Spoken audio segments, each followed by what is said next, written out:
Hello everyone, welcome to IS point. आज हम यहाँ पे बात करेंगे भारत में संघीय व्यवस्था के बारे में, राइट। तो अभी इसमें हम पूरा संघवाद के बारे में ही हमारा ये चैप्टर है और इसमें समझेंगे। तो यहाँ पे हमने पहले विश्व के कुछ देशों को देखे हैं जहाँ पे किस तरीके के, यानी कि यदि हम बात करें तो सबसे पहले तो हमने देखा कि संघ या संघीय व्यवस्था क्या है, ठीक है। तो वहाँ पे हमें पता चलता है कि जहाँ पे सिर्फ और सिर्फ किसी एकात्मक शासन व्यवस्था ना होके उसमें एक या एक से अधिक शासन व्यवस्था होती है, ठीक है। जिसमें कि कहीं पे हमने देखा, जैसे अमेरिका या न्यूजीलैंड की बात करते हैं, तो वहाँ पे हमने देखा कि कौन सी व्यवस्था थी जिसमें हम बात करें तो संघीय व्यवस्था थी, बट प्रांत का ज़्यादा इसमें रोल था, ठीक है। मतलब ज़्यादा पावर थे। लेकिन वहीं पे दूसरी तरफ हम देखते हैं इंडिया जैसे देशों में कि संघीय व्यवस्था यहाँ पे भी है, बट यहाँ पे क्या है कि मतलब केंद्र का ज़्यादा, मतलब केंद्र के पास ज़्यादा शक्तियाँ हैं कंपेयर टू उस राज्य के, ठीक है। तो दोनों ही तरह के हमने देखे। उसके बाद हमने नेपाल की भी बात की थी। तो नेपाल में इसमें ये है कि अभी इसका कुछ ही समय पहले संविधान लागू किया गया। पहले राजशाही शासन चलता था। हालांकि अभी हम एक बार और नेपाल की घटना पढ़ चुके हैं, ठीक है। तो एक बार संविधान लागू हुआ था, लेकिन फिर भी वहाँ पे अभी राजशाही शासन ही चल रहा था। तो दिन अभी लोकतांत्रिक व्यवस्था को अपनाते हुए जो नेपाली नागरिक हैं, नेपाली संसद के जो भी हैं, वो क्या किए हैं कि लोकतांत्रिक व्यवस्था को अपनाते हुए वहाँ पे संघीय व्यवस्था अपनाने की जोर शोर में लगे हुए हैं, ठीक है। कुछ लोग उनका विरोध कर रहे हैं, कुछ लोग उनमें सहमति जता रहे हैं।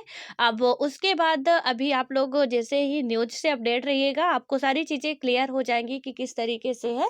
और थोड़ा सा नेपाल के बारे में आप पढ़ेंगे तो और भी क्लियरिटी आ जाएगी आपको, ठीक है। तो अभी संविधान वहाँ का जो भी था, अभी कुछ ही समय पहले वहाँ पे लोकतांत्रिक व्यवस्था आई है, ये बात आपको याद रखनी है। एंड धर्मनिरपेक्षता को भी उन्होंने अपनाया है। तो वो सारी बातें आप लोग एक बार देख लीजिएगा, ठीक है। अब हम आते हैं अपने इंडिया में कि इंडिया की, जो कि हमारे लिए बहुत इंपॉर्टेंट है कि संघीय व्यवस्था किस तरीके से है, ठीक है। तो यदि इंडिया में बात करते हैं तो हमने पहले देखा कि बेल्जियम और श्रीलंका जैसे छोटे देशों को भी अपने यहाँ की विविधता को संभालने में बड़ी मुश्किल आती है। यानी कि हमने देखा था कि बेल्जियम में तो बात की थी कि उतनी हमारे हरियाणा की जनसंख्या है, ठीक है, उससे ज़्यादा ही होगी। तो अब आप समझ सकते हैं कि जब हरियाणा के कंपेयर में उतनी वहाँ पे जनसंख्या है, तो हमारे देश में तो कितनी, मतलब 125 करोड़ की हम बात करते हैं। तो वहाँ पे काफ़ी छोटा देश है, ठीक है, बेल्जियम या श्रीलंका। इनको भी अपने क्षेत्रफल की दृष्टि से भी है और हम बात करें तो जनसंख्या की दृष्टि से भी है, ठीक है। श्रीलंका का आपने मैप देखा ही कि इंडिया के जो मतलब दक्षिणी छोर पे वो थोड़ा सा लटका हुआ दिखाई देता पार्ट हमें, वो श्रीलंका है, ठीक है। अब यहाँ पे हमने देखा कि मतलब इनको अपने देश की जो भी व्यवस्थाएं गड़बड़ाई हुई थी संभालने में काफ़ी टाइम लग जाता है। और सोचिए कि भारत जैसे विशाल मुल्क में यह काम कितना मुश्किल होगा, ठीक है। यानी कि जब एक स्टेट की पॉपुलेशन जितनी है हमारे यहाँ, यहाँ पे यदि हम बात करते हैं, सपोज ये हमारा पूरा इंडिया, ठीक है। इंडिया में यहाँ पे हरियाणा जो भी ये हरियाणा इतना है, ठीक है। इतने इतने पूरे इंडिया में हरियाणा इतना, इतनी इसकी जनसंख्या जितनी है उतना पूरा बेल्जियम मान लो आप, ठीक है। श्रीलंका इतना है, ये श्रीलंका है यहाँ पे। हालांकि कुछ ज़्यादा ही खराब हो गया, ठीक है। ये श्रीलंका मान के चलिए कि यहाँ पे कुछ ऐसे करके, ठीक है, ये श्रीलंका है। अब इतने श्रीलंका में, इतने में ये व्यवस्थाएं नहीं संभाल पा रहे थे। तो सोचिए हमारा देश तो इतना बड़ा है क्षेत्रफल से भी और जनसंख्या में तो दूसरे नंबर पे हैं हम। तो अब यहाँ पे हम आंकड़ा लगा सकते हैं कि यहाँ पे कितनी मुश्किल आ सकती है, ठीक है। और हुई होगी, बिल्कुल एब्सोल्युटली, हम देख भी चुके हैं कि किस तरीके से मुश्किलें आई थी। और जहाँ बहुत सी भाषाओं, धर्मों और क्षेत्रों के लोग रहते हैं, हमारे देश में सत्ता की साझेदारी की क्या व्यवस्था है। हमारे यहाँ विविधताओं वाला देश है, ठीक है। यहाँ पे कोई एक प्रॉपर, ना तो ये हिंदू कंट्री है, ना प्रॉपर ये मुस्लिम कंट्री है, ना तो ये सिख कंट्री है, ना तो हम बात करें ईसाई कंट्री है। ये एक धर्मनिरपेक्ष कंट्री है, ठीक है, या धर्मनिरपेक्ष राज्य है। यहाँ पे हम ये नहीं कह सकते कि इंडिया एक हिंदू प्रधान देश है। हाँ, बहुसंख्यक हिंदू हैं, लेकिन हम ये नहीं कह सकते कि इंडिया में सिर्फ और सिर्फ हिंदू रहते हैं, क्योंकि कई ऐसे देश हैं जहाँ पे हम पढ़ भी चुके हैं ऐसा नहीं है कि अब मुझे बताने की आपको बार-बार ज़रूरत होगी। बहुत से ऐसे कंट्रियाँ हैं जहाँ पे कि सिर्फ़ हिंदू ही है या तो सिर्फ़ मुस्लिम कंट्रियाँ ही हैं, ठीक है? जैसे अरब कंट्रियों की बात करें, वो ज़्यादातर कंट्रियाँ मुस्लिम कंट्रियाँ ही हैं और जो भी हिंदू हैं, यदि अरब देशों में उन्हें रहना है, तो उन्हें क्या करना पड़ता है? अपना धर्म परिवर्तित करना ही पड़ता है। अपना वेशभूषा आप घर के अंदर कुछ भी रहो, आपको यदि याद आ रहा हो, ये सारी चीज़ें हम लोग पढ़ चुके हैं कि हम घर के अंदर कुछ भी रहे, घर के बाहर हमें उस रूप में ही ढलना पड़ता था, बिकॉज़ वहाँ मुस्लिम कंट्री है और इसके लिए हमें क्या करना पड़ता था? उनके ही वेशभूषा को धारण करना पड़ता था। ठीक है? और आज भी ऐसी व्यवस्था है, ऐसा नहीं कि था, है भी। ठीक है? तो इसलिए हमारा इंडिया जो है यहाँ पे विविधताओं वाला देश है। कोई एक नहीं है और काफ़ी लंबे टाइम से आप लोग हमसे जुड़े हो। हम लोग एनसीईआरटी बहुत, ये पॉलिटी की एनसीईआरटी बहुत लंबे टाइम से पढ़ रहे हैं, ठीक है? तो इसमें आई होप कि आपको इतनी तो समझ आ गई होगी कि हम विविधताओं का देश मतलब किस तरीके से हमारा इंडिया है, कैसे देश में लोग रहते हैं, किस तरीके से इसकी व्यवस्थाएँ हैं और आगे भी हम अभी समझने वाले हैं, ठीक है? तो इसमें अब हम देखेंगे कि सत्ता की जो साझेदारी है, उसकी क्या व्यवस्था होती है। तो आइए संविधान से ही शुरुआत करें, ठीक है? हमारे देश का जो कॉन्स्टिट्यूशन है, उसके बारे में बात की जा रही है। तो इसमें क्या है कि एक बहुत ही दुखद और रक्त रंजित विभाजन के बाद भारत आज़ाद हुआ। आपको पता है कि भारत और पाकिस्तान का डिवाइडेशन होता है, ठीक है? और यदि नहीं पता हो तो आप लोग जान लीजिए कि 3 जून 1947 की वो घटना है जब भारत और पाकिस्तान का विभाजन होता है, ठीक है? वहाँ पे विभाजन के लिए दोनों ही भारत की ही और किस आधार पे होता है ये भी आपको पता होना चाहिए। ओनली और ओनली जाति और धर्म के आधार पर होता है, ठीक है? धर्म के हिंदू और मुस्लिम हो, इनके आधार पर होता है और इन्हीं के आधार पे यदि हम पहले मैप देखेंगे, जो अभी हम मैप इतना बनाते हैं इधर से, ठीक है? यहाँ से इतना, इसका स्लाइड छोटा है सो आ नहीं पाएगा। इसमें यदि हम बात करते हैं तो इंडिया सपोज मान के चलिए कि ये है, ठीक है? यहाँ पे हम इंडिया की बात करते हैं और उसके बाद ये श्रीलंका वाला पार्ट है। यहाँ का ये सॉरी ये बांग्लादेश का है, ठीक है? और इसके बाद इधर हम जाते हैं तो ये जम्मू कश्मीर हुआ यहाँ से और उसके बाद इधर से आए तो ये हमारा क्या हुआ? अपना देश हम कहते हैं, ठीक है? तो इसमें क्लियरली बन नहीं पा रहा, ठीक है? और उसके बाद यहाँ से हमारा इंडिया था। ये पूरा एरिया इंडिया का था, ठीक है? जिसे आज हम पाकिस्तान कहते हैं। यहाँ पे भी पूर्वी पाकिस्तान था और यहाँ पे पश्चिमी पाकिस्तान था, ठीक है? तो इसमें जब पूर्वी पाकिस्तान, थोड़ा सा इसको और अच्छे से बनाते हैं, ये आप समझ के चलिए कितना था, ठीक है? यहाँ पे मान के चलिए बांग्लादेश था, ये बांग्लादेश वाला था एरिया, इधर पाकिस्तान का एरिया था, ठीक है?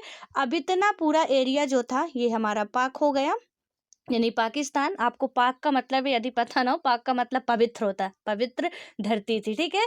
ये पाकिस्तान हो गया और यहाँ पे बांग्लादेश, यहाँ पे पूर्वी पाकिस्तान इसे कहा जाता था। क्यों? क्योंकि बंगाल में मुस्लिम रहते थे और इस आधार पे भारत का विभाजन हुआ था कि जहाँ पे जहाँ जहाँ जिस जिस क्षेत्र में मुस्लिम रहते हैं वो पाकिस्तान में शामिल होंगे और जिस क्षेत्र में हिंदू रहते हैं वो भारत में शामिल होंगे। और आप हिस्ट्री पढ़े होंगे तो आपको ये बातें पता होंगी, ठीक है? जहाँ एक ओर हम आज़ादी के लिए लड़ रहे थे, वहीं दूसरी ओर हमारे घर के अंदर ही युद्ध चल रहा था। जहाँ एक और इकट्ठा होके हम आज़ादी के लिए कि अंग्रेजों को यहाँ से भगाए, वहीं हमारे घर के अंदर ही देश हमारा घर ही था, ठीक है? उसके अंदर हमारा गृह युद्ध छिड़ा हुआ था, बिल्कुल विभाजन के लिए। मतलब जिसको चाहिए था वो एड़ी चोटी एक लगा देते हैं कि हमें चाहिए ही विभाजन। हालांकि कई सारे लोगों के द्वारा मना किया जाता है, लेकिन बाद में सरदार पटेल जी के द्वारा एक स्टेटमेंट भी कहा जाता है कि अब जब जिन्ना साहब ने बहुत ही ज़्यादा हद पार कर दी थी तो उनके द्वारा कहा गया था कि अब यदि वो विभाजन नहीं भी चाहेंगे तब भी हम भारत का विभाजन करेंगे, क्योंकि ऐसी स्थिति उन्होंने पैदा कर दी थी कि मजबूरन उन्हें विभाजित करना ही पड़ा, ठीक है? तो इसमें आप ऐसे समझ के चलिए कि हमारे शरीर का कोई अंग है, और जब वो क्या करने लगता है बहुत ही ज़्यादा, यानी कि उससे हमें ऐसा लगता है, जब तक हम अपने हमारे शरीर के ही सारे पार्ट हैं, हमें प्यार होता है उससे, ठीक है, कि हम नहीं चाहते कि कोई भी पार्ट अलग हो।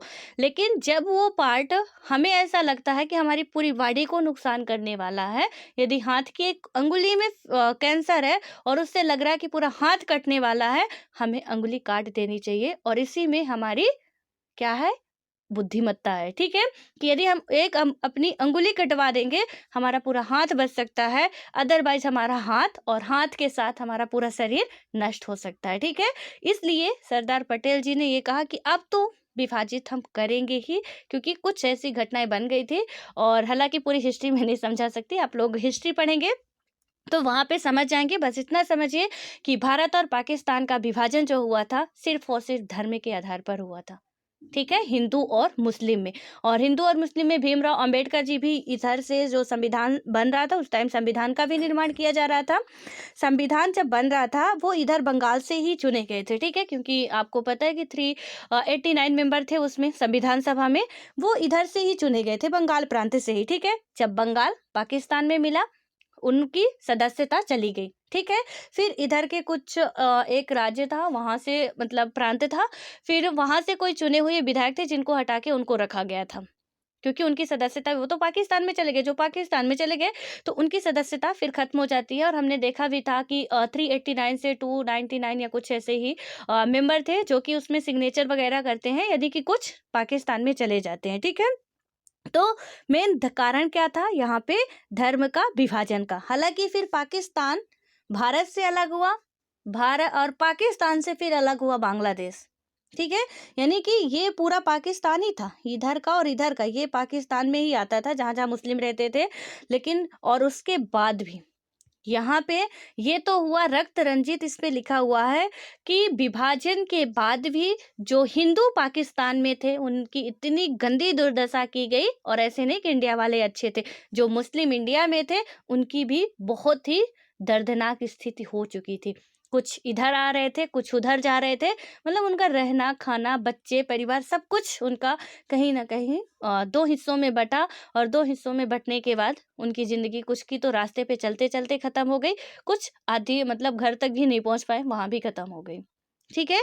और कुछ भूख से मर गए, कुछ किसी तरीके से भी बहुत ज़्यादा नुकसान हुआ था, हर एक तरीके से। क्योंकि वहाँ पे सिर्फ़ हम बाहर वालों को निकालने के लिए ही नहीं लड़ रहे थे, हमारे घर में भी बहुत ज़्यादा अशांति फैली हुई थी, ठीक है? तो इसमें वही बात बताया गया है कि मतलब भारत आज़ाद हुआ, आज़ादी के कुछ ही समय मतलब कुछ ही समय बाद ही अनेक स्वतंत्र रजवाड़े भारत में विलीन हो गए। अभी एक ये भी समस्या थी, भारत में राज व्यवस्था चल रही थी, ठीक है। और राज व्यवस्था में कुछ रजवाड़े, जो भी हमारे, यदि हम बात करें कुछ देसी रियासतें थी, तो वो देसी रियासतें क्या करती थी, भारत में कुछ तो शामिल होना चाहती थी। और इसमें सबसे बड़ा योगदान आप सरदार पटेल जी की जब हिस्ट्री पढ़ेंगे, उनकी जीवन कथा पढ़ेंगे, तो आपको वहाँ पे सारी चीज़ें क्लियरिटी समझ में आएंगी कि सबसे बड़ा इम्पोर्टेंट रोल यदि किसी का है तो वो उनका ही है, ये पूरे रजवाड़ों को मिलाने के लिए, ठीक है। लेकिन कुछ रजवाड़े, यानी कि 3 रजवाड़े क्या किए थे, दगाबाजी कर गए थे, वो नहीं मिलना चाहते थे कहीं भी, क्योंकि ब्रिटिश सरकार बहुत ही चालू थी, ये मान के चलिए बहुत ही माइंडेड थे वो लोग।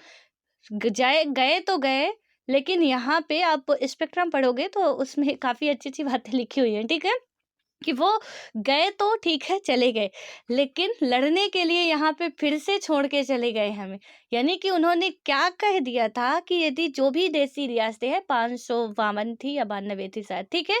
तो वहाँ पे उन्होंने कह दिया था कि यदि जिनको भी भारत में मिलना है वो भारत में मिले, जिनको पाकिस्तान में मिलना है वो पाकिस्तान में मिले, और जिनको स्वतंत्र रहना है वो स्वतंत्र रह सकते हैं।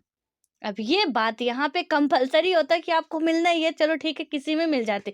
लेकिन अब यहाँ पे ये बात आ गई कि जिनको स्वतंत्र रहना है, स्वतंत्र रह सकते हैं, तो कुछ के माइंड में आया कि भैया हम तो स्वतंत्र रहेंगे, हम किसी के नहीं। और उसी का परिणाम आज तक हम भुगत रहे थे, अभी तक 31 अक्टूबर 2019 तक, कि जम्मू कश्मीर को विशेष दर्जा मिला हुआ था। और आए दिन हम देख रहे थे, कभी पाकिस्तान कभी भारत की लड़ाई चलती ही रहती है।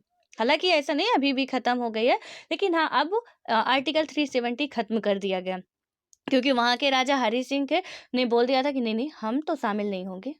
और शामिल हुए भी तो कुछ विशेष अधिकार लेके, ठीक है, क्योंकि अपना संविधान वो अलग ही बनाते थे। और उसके बाद हम बात करें तो यहाँ पे भारतीय संविधान ने क्या किया कि भारत को राज्यों का संघ घोषित किया, यानी कि सारी रजवाड़ों को मिलाया गया, सारी देशी रियासतों को मिलाया गया।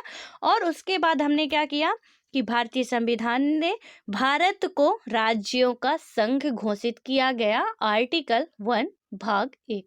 ठीक है, आपको याद आ रहा हो तो जो हमारा आर्टिकल यानी कि आर्टिकल फर्स्ट है और पार्ट इसका फर्स्ट है, उसमें बात की गई है भारत राज्यों का संघ है। ये क्वेश्चन पूछा जाता है, इसको आप लिख लीजिएगा। और उसके बाद हम बात करें तो क्या हुआ, इसमें संघ शब्द नहीं आया, पर भारतीय संघ का गठन संघीय शासन व्यवस्था के सिद्धांत पर हुआ, यानी कि भारत का जो हमारा संघ का गठन हुआ वो संघीय शासन व्यवस्था के सिद्धांत पर ही हुआ था।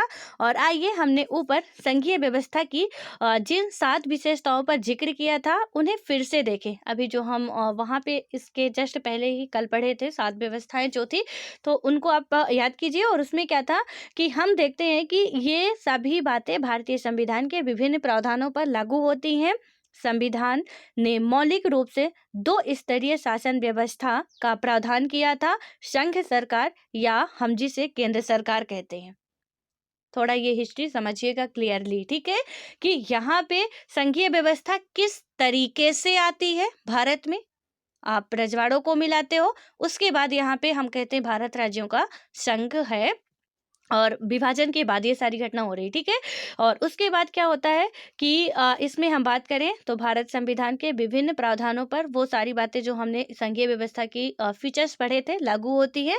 और संविधान ने मौलिक रूप से 2 स्तरीय शासन व्यवस्था का प्रावधान किया था, यानी कि 2 स्तरीय, ठीक है, एक केंद्र का थी और एक राज्य की थी, जिसमें हम क्या कहते हैं, संघ सरकार।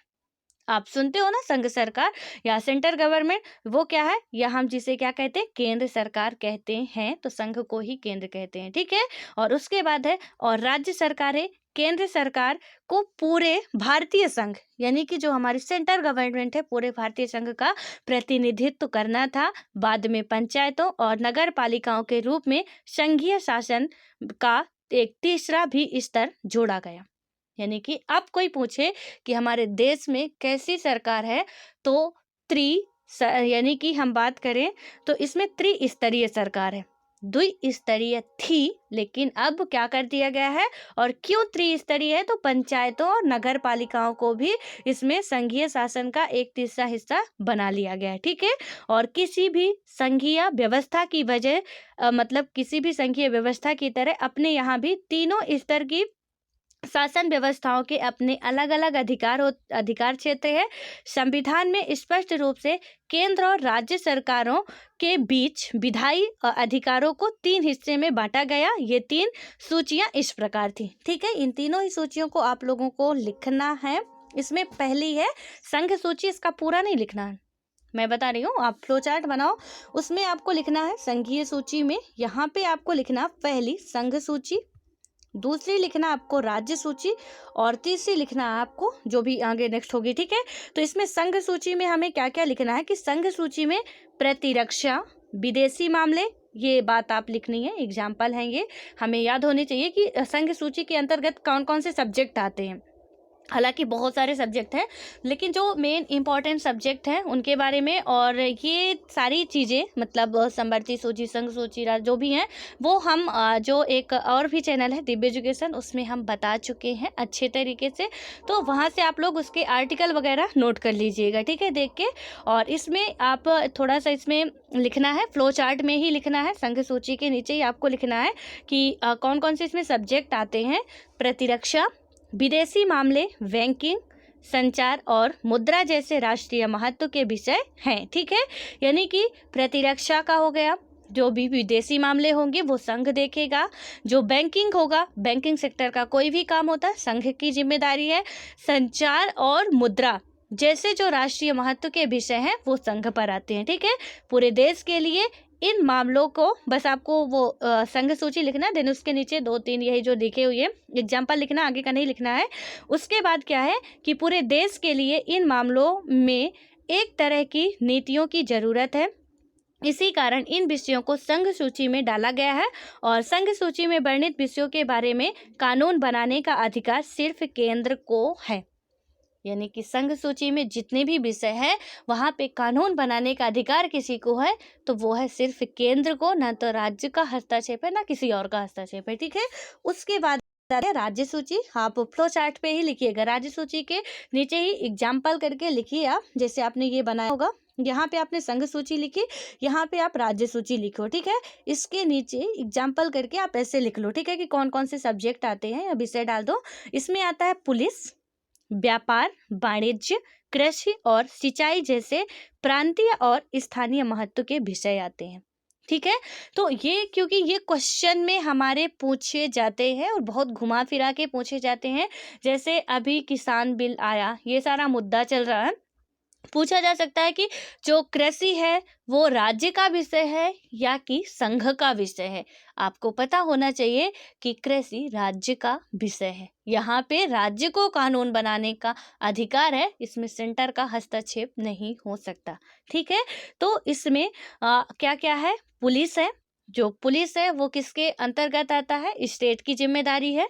व्यापार, जो भी व्यापार होते हैं वो स्टेट की रिस्पॉन्सिबिलिटी है। जो भी वाणिज्य होते हैं वो भी, और कृषि और सिंचाई जैसे ये प्रांतीय और स्थानीय महत्व के विषय। अब यहाँ पे ये वर्ड लिखा हुआ प्रांतीय और स्थानीय महत्व के विषय, तो ये इससे काफ़ी सारी बातें आपको समझ में आ जाएगी कि प्रांत में जो जो भी कुछ होता है वो राज्य का विषय होगा। ठीक है, देन उसके बाद आता है हमारा कि स्थानीय महत्व के विषय और राज्य सूची में वर्णित विषयों के बारे में सिर्फ और सिर्फ राज्य सरकार ही कानून बना सकती है, सेंटर नहीं।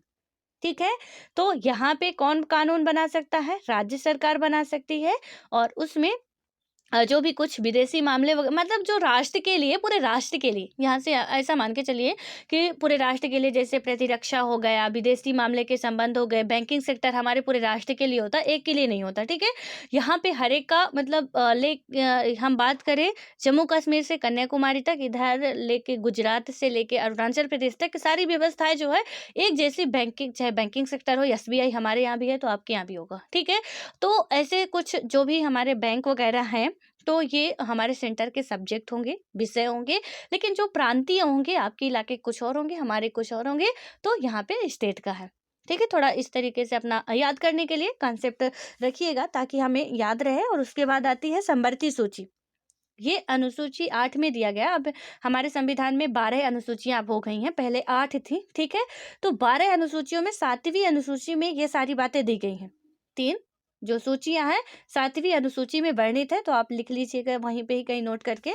और उसके बाद आता है हमारा तीसरी संवर्ती सूची। संवर्ती सूची में कौन कौन से सब्जेक्ट आते हैं, ये हमारे गवर्नेंस के कुछ टॉपिक हैं। ठीक है, यहाँ पे हमारे सिलेबस का जो GS पेपर 2 है उसमें आप गवर्नेंस है। ठीक है, और वहाँ पे शिक्षा, स्वास्थ्य वगैरह ये सारी चीज़ें हैं। ठीक है, उसमें हमें पढ़ना पड़ता है और करेंट अफेयर भी पढ़ते, क्वेश्चन भी इससे आते हैं, इसलिए आपको पता होना चाहिए। और हम थोड़ा ट्रेडिशनली लिखते हैं, अच्छे तरीके से लिखते हैं, तो थोड़ा हमें मार्क्स ज़्यादा पाने की संभावना रहती है। ठीक है, तो इसमें हम क्या कहते हैं, यहाँ पे यहाँ संवर्ती सूची में सब्जेक्ट कौन से आते हैं, शिक्षा, वन, मजदूरी, संघ, विवाह, गोद लेना और उत्तराधिकार जैसे विषय हैं।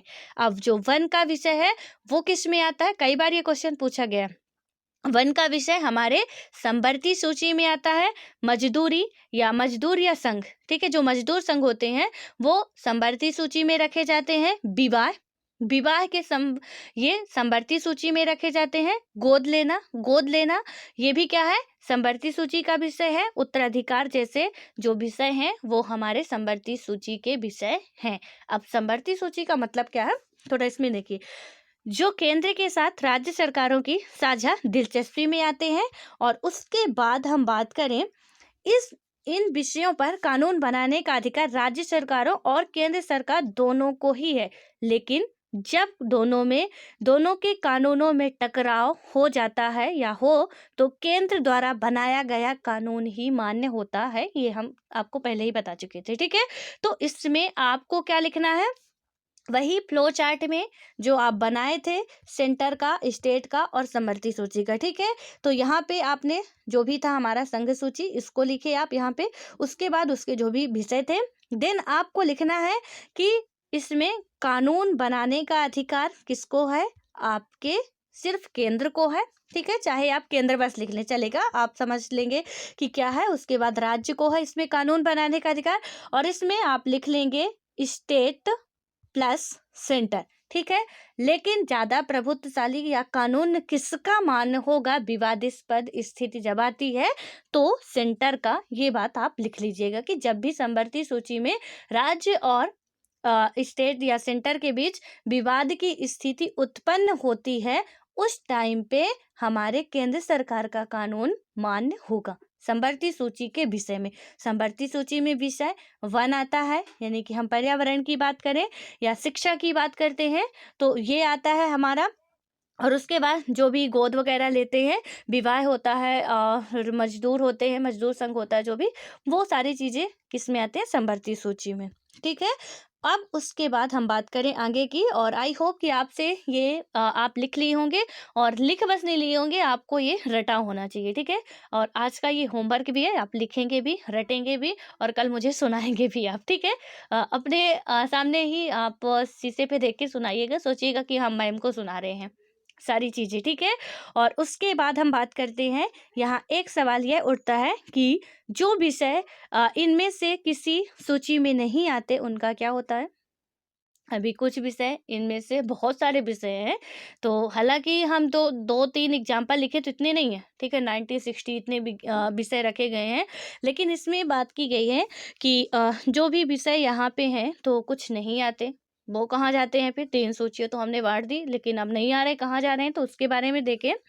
फिर क्या होता है, कंप्यूटर सॉफ्टवेयर जैसे विषय इस किसके अधिकार क्षेत्र में रहे, क्योंकि ये संविधान बनने के बाद आए हैं। अब ये कंप्यूटर हो गया, सॉफ्टवेयर हो गया, यानी जो भी हमारी टेक्नोलॉजी है, ठीक है, संचार है, कम्युनिकेशन है, वो अब कहाँ पे रहे, क्योंकि संविधान जब बना था इतना तो कुछ था नहीं, ठीक है। फैक्स वगैरह था थोड़ा बहुत, लेकिन ये नहीं था सारी चीज़ें। तो क्या हुआ, तो इसमें क्या है कि हमारे संविधान के अनुसार बाकी बचे विषय केंद्र के अधिकार क्षेत्र में चले जाते हैं। यानी साफ पता चल रहा हमें कि हमारे देश में केंद्र को ज़्यादा शक्तियाँ मिली हुई हैं, यानी कि जो भी बचे हुए विषय हैं वो कहाँ पे चले जाते हैं, केंद्र के पास चले जाते हैं। और हमने ऊपर देखा कि सबको साथ लेकर चलने की नीति मानकर बनी अधिकतर बड़ी संघीय व्यवस्थाओं में क्या होता है कि साथ ही इकाइयों को बराबर अधिकार नहीं मिलते हैं, ठीक है।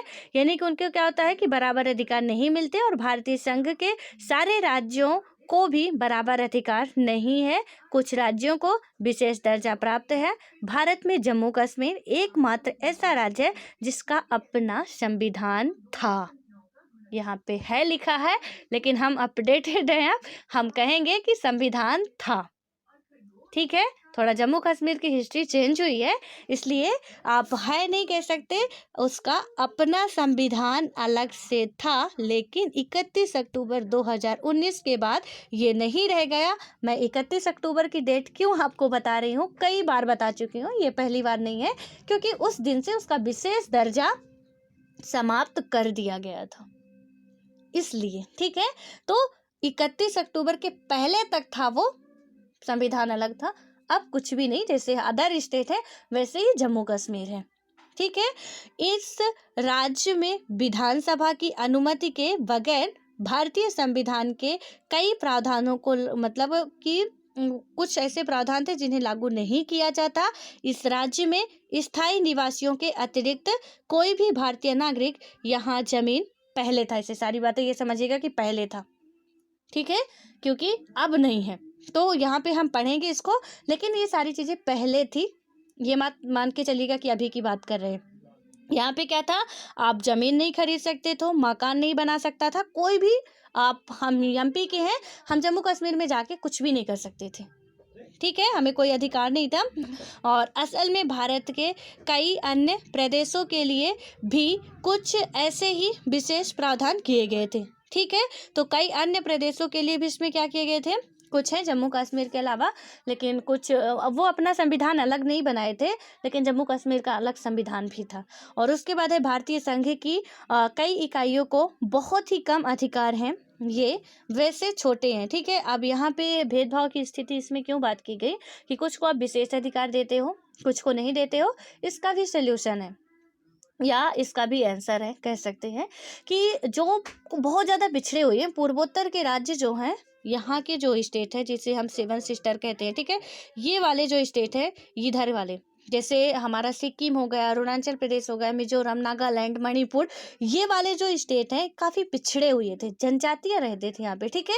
तो यदि इनके लिए विशेष दर्जा भी दिया जाता है तो कोई बड़ी बात नहीं। जैसे हम आरक्षण की बात करते हैं कि आरक्षण यदि, क्योंकि यहाँ तो आपको नदियाँ भी मिल रही है प्रॉपर तरीके से, आपका जो भी मानसून है वो भी प्रॉपर तरीके से आ रहा, सही तरीके से आपकी लाइफ बेहतर चल रही, साइक्लोन भी इधर नहीं आ रहे हैं, आंधी तूफान भी ज़्यादा नहीं आ रहे हैं, क्योंकि जो उत्तर भारत में है, मध्य भारत में है, इंडिया में, यहाँ पे आपको देखोगे कि इधर से हिमालय जो भी मानसून वगैरह है, यदि कुछ हानिकारक पवने हैं उन्हें रोक लेता है, ठीक है, रक्षक का काम कर रहा है। इधर से आप देखोगे, मैं उत्तर भारत के स्टेटों की बात कर रही हूँ, ठीक है, आपको यहाँ हिमालय की वजह से सदा नीरा नदियाँ भी मिल रही हैं, प्रॉपर तरीके से बेहतर आपकी खेती भी हो रही है, आपको मानसून भी मिल रहा है। लेकिन जो तटवर्ती राज्य हैं, अब आप देखिएगा विशेष दर्जा की जहाँ पे बात आती है तो भेदभाव हो भी सकता है, और नहीं कुछ मानते हैं तो हो सकता है, नहीं मानते तो नहीं होता, ठीक है। तटवर्ती राज्य आप देखोगे कि साइक्लोन इधर से बंगाल की खाड़ी है आ रहे हैं, इधर से अरब सागर है आ रहे हैं, इधर से हिंद महासागर है, ठीक है, समुद्री तूफान आ रहे हैं, यहाँ तो समस्या ही समस्या है उनके लिए। यदि गवर्नमेंट कुछ अधिक कर रही है तो इसमें बुराई मेरे हिसाब से नहीं होनी चाहिए कि इसमें कोई भेदभाव किया जा रहा है, क्योंकि उनको नीड है, इन्हें तो मिल रहा सब कुछ। यहाँ जब तक यहाँ से साइक्लोन आएगा, क्या आप यूपी में हो, आपको पता चलता है, आप सुनते हो न्यूज में साइक्लोन आया हुआ, तटवर्ती क्षेत्रों में, उड़ीसा के तटवर्ती क्षेत्रों में साइक्लोन आया, या चक्रवात जिसे हम कहते हैं, या कि गुजरात में चक्रवात आया। और हाँ, चक्रवात से मुझे नाम याद आया, आप एक बात याद आई है, आप लोग आज बताओगे कमेंट बॉक्स में कमेंट करके कि 2 चक्रवात अभी हाल फिलहाल में आए हैं, पूर्वी क्षेत्र में भी आए हैं, पश्चिमी क्षेत्र में भी आए हैं, दोनों के ही आपको नाम बताने हैं, ठीक है। जो गुजरात में है उसका भी नाम, जो यहाँ इधर उड़ीसा साइड है उसका भी नाम बताना है आपका कि चक्रवात, इन दोनों चक्रवातों का नाम क्या था, क्योंकि यहाँ पे अब आप समझ सकते हो कि किस लिए विशेष दर्जा इन्हें दिया जाता होगा। और ये क्या होता है कि वैसे छोटे, यानी कि बात करें हम तो इलाके हैं जो अपने आकार के चलते स्वतंत्र प्रांत नहीं बन सकते, और इन्हें किसी मौजूदा प्रांत में विलीन करना ही संभव नहीं है। और चंडीगढ़ और लक्षद्वीप अथवा देश की राजधानी दिल्ली जैसे इलाके इसी कोटि में आते हैं। कुछ छोटे भी स्टेट होते हैं लेकिन इतने भी नहीं होते जिन्हें हम मिला लें, ठीक है। लक्षद्वीप हमारा एक केंद्र शासित प्रदेश है, और हाल फिलहाल में अभी याद रखना आप, जैसे सिक्किम में 100% जैविक खेती के क्षेत्र में गिना जाता है, वैसे ही लक्षद्वीप को भी अब घोषित कर दिया गया, ठीक है। ऑर्गेनिक फार्मिंग के बारे में धीरे धीरे कई सारे स्टेट इसमें आगे बढ़ रहे हैं, तो इसमें आपको याद रखना है कि सिक्किम भी अब आ चुका है, ठीक है। और उसके बाद हम बात करें तो यहाँ पे क्या होता है, जो मैं करेंट अपडेट बताती हूँ, तो जो भी अच्छे स्टूडेंट होंगे उनकी ये क्वालिटी होनी चाहिए कि वो लिख लें छोटी सी, ठीक है, किसी को पता भी ना चले और आप लिख भी लें, क्योंकि ये आपके काम आएगा बहुत ज़्यादा। उसके बाद यहाँ पे हम बात करते हैं तो, और इन्हें केंद्र शासित प्रदेश कहा जाता है, जो चंडीगढ़ हो गया, लक्षद्वीप हो गया, दिल्ली है, ये केंद्र शासित प्रदेश है हमारे, ठीक है। इन्हें क्षेत्र छोटा है, किसी में मिलाया भी नहीं जा सकता, इसलिए हम इन्हें केंद्र शासित प्रदेश कह देते हैं। और इन क्षेत्रों को राज्यों वाले अधिकार नहीं है। अब थोड़ा केंद्र शासित और राज्य में अंतर भी समझ लीजिए कि क्यों इन्हें केंद्र शासित प्रदेश कहा गया। थोड़ा ये माइंड में क्वेश्चन यदि ना आया हो तो आज आप थोड़ा सा पैदा कीजिए कि आखिर क्यों इन्हें केंद्र शासित प्रदेश कहते हैं, कुछ को और राज्य क्यों नहीं कहते हैं, ठीक है। आपको पता होगा कि लक्षद्वीप का टोटल क्षेत्रफल की बात करें तो 32 वर्ग किलोमीटर है, ठीक है।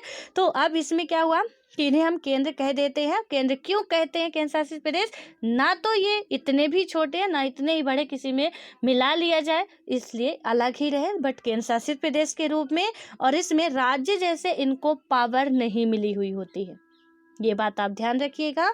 और उसके बाद इन इलाकों का शासन चलाने का विशेष अधिकार केंद्र सरकार को प्राप्त होता है, यानी कि इस इलाके के जो राज्य सरकारें होती हैं, जो शासन चलाने का अधिकार होता है वो केंद्र को प्राप्त होता है। और केंद्र और राज्य सरकारों के बीच सत्ता का यह बंटवारा हमारे संविधान की बुनियादी बात है। अधिकारों के इस बंटवारे में बदलाव करना आसान नहीं है। अकेले संसद इस व्यवस्था में बदलाव नहीं कर सकती है। ऐसे किसी भी बदलाव को पहले संसद के दोनों सदनों में क्या होता है, 2/3 बहुमत से मंजूरी किया जाना होता है। फिर कम से कम आधे राज्यों की विधानसभाओं से उसे मंजूरी करवाना होता है और संवैधानिक प्रावधानों और कानूनों के क्रियान्वयन की देखरेख में न्यायपालिका, यानी कि जो भी हमारी न्यायपालिका है, महत्वपूर्ण भूमिका निभाती है। शक्तियों के बंटवारे के संबंध में कोई विवाद होने की हालत में फैसला उच्च न्यायालय और सर्वोच्च न्यायालय में ही होता है।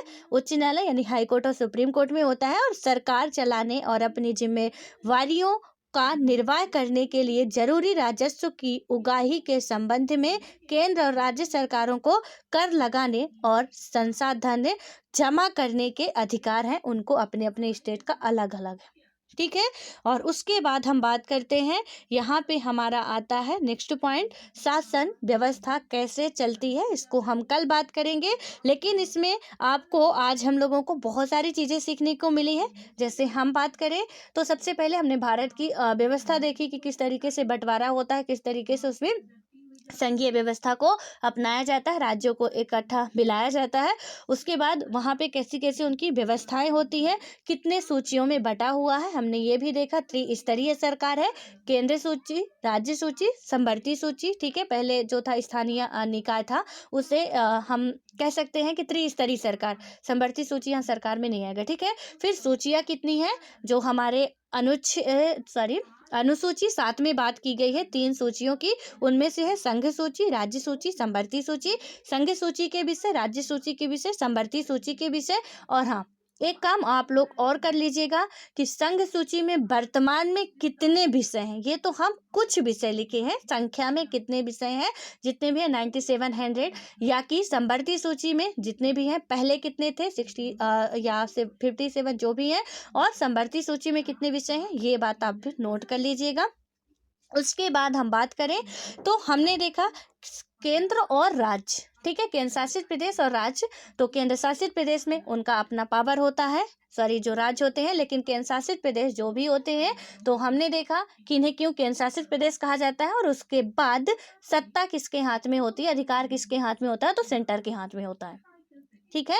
तो ये चीजें आपको पता होनी चाहिए बखूबी। आप देश में रहते हो, देश के बारे में हमें अच्छे तरीके से पता होनी चाहिए, ठीक है। सो आई होप कि आपको ये सारी चीजें क्लियरली समझ में आ गई होंगी, और आप लोगों ने जितना मैंने बताया है बहुत ज़्यादा नहीं है, नोट भी कर ली होंगी, ठीक है। तो अब मिलते हैं नेक्स्ट वीडियो में, तब तक के लिए बाय बाय।